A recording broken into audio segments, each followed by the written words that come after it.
ស្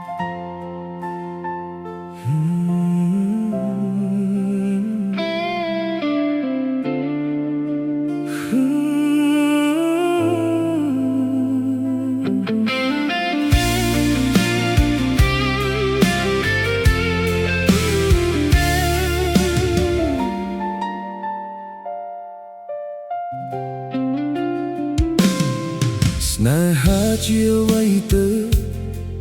ទើបធ្វើឲ្យមនុស្សឈឺចាប់គ្រប់គ្នា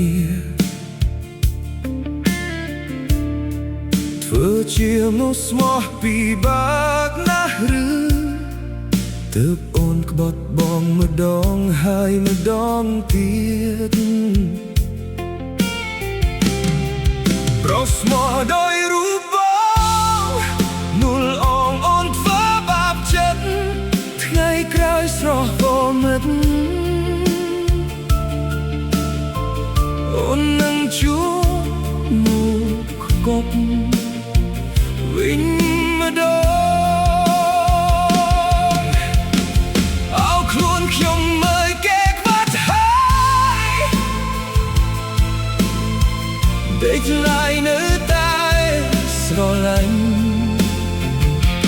តាពេលណាខ្ញុំអាចជួបស្នេហ៍ពេល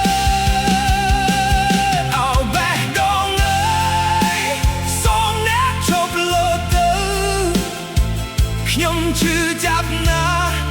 តាអ្នកដឹងទេ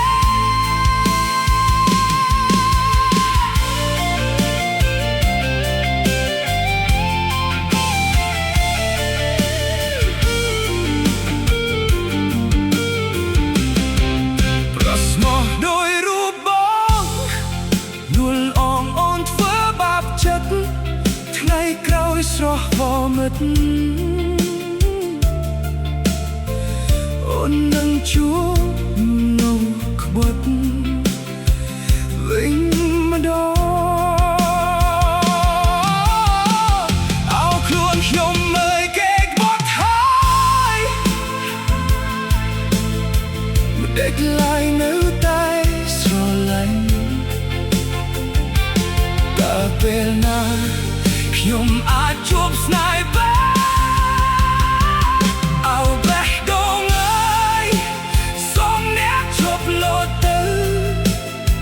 ខ្ញុំឈឺចាប់ណាស់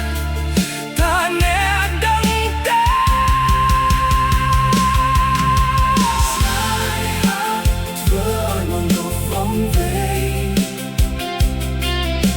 ស្នេហាធ្វើឲ្យមនុស្សឈឺចាប់